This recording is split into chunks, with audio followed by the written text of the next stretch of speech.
안녕하세요, 성도 여러분. 반갑습니다.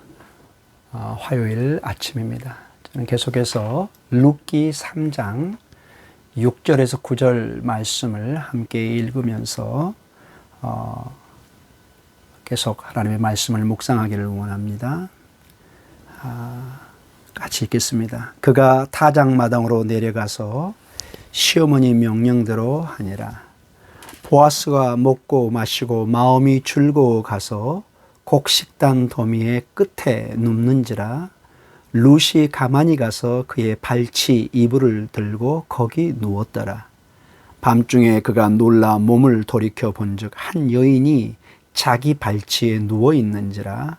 이르되 내가 누구냐 하니 대답하되 나는 당신의 여종 룻이오니 당신의 옷자락을 펴 당신의 여종을 덮으소서. 이는 당신이 기업을 물을 자가 됨이니이다 하니. 아멘.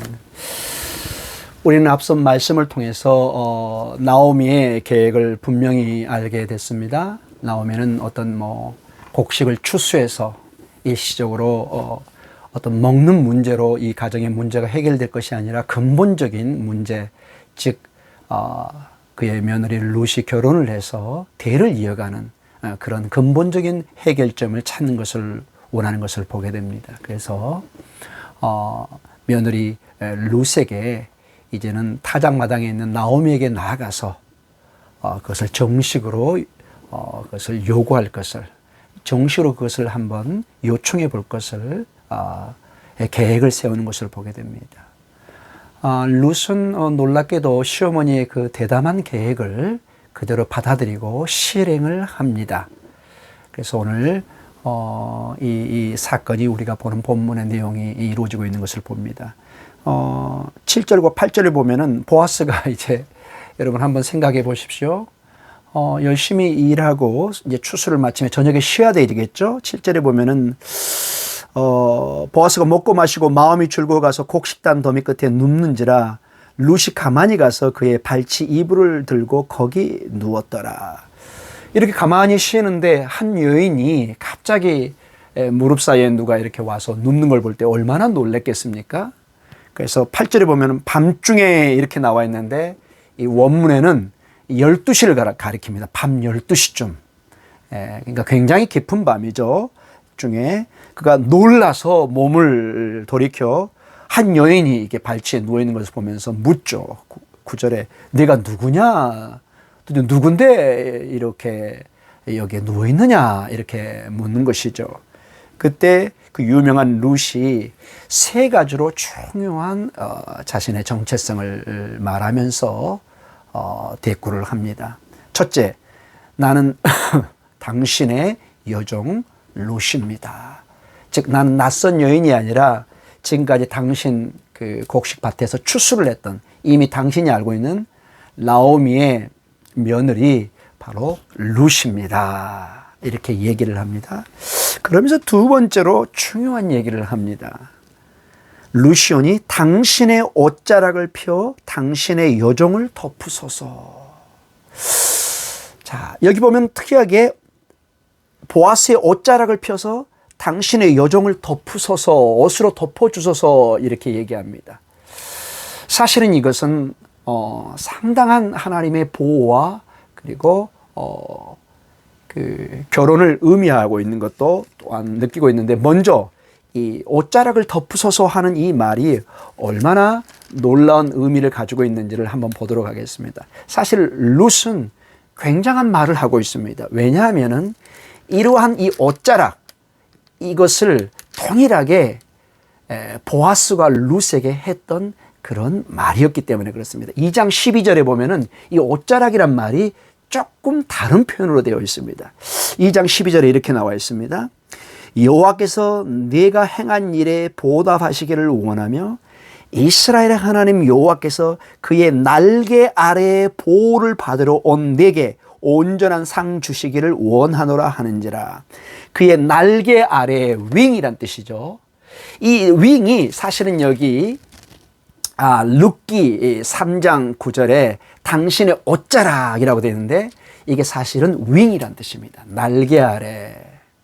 즉 이 말은 달리 해석해 보면은 지금 룻은 당신이 이미 나에게 하나님의 보호 속에서 하나님의 날개 윙 안에서 그 날개 안에서 보호를 받도록 축복했던 것처럼 오늘 당신의 날개로 당신의 옷으로 나를 덮어주소서, 나를 보호해 주소서.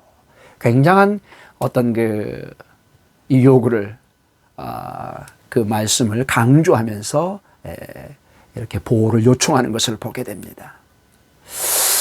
그리고 세 번째로 가장 또 중요한 것은 이것은 사실은 나오미도 말하지 않았던 것입니다. 그런데 한 발 더 나아가 룻은 보아스에게 9절 하반부에 이는 당신이 기업을 물을 자가 됨이니이다. 고엘이라는 거죠. 당신이 바로 우리 가정의 대를 이을 자입니다. 이렇게 말씀을 하고 있습니다.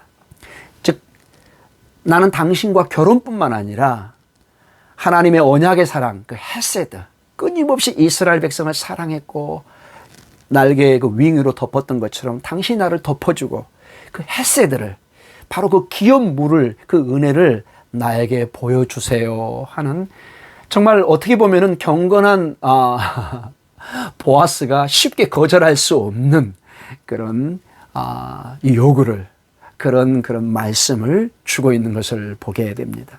사랑하는 성도 여러분, 이 말씀을 통해서 저는 결론적으로 몇 가지를 적용하기를 원합니다.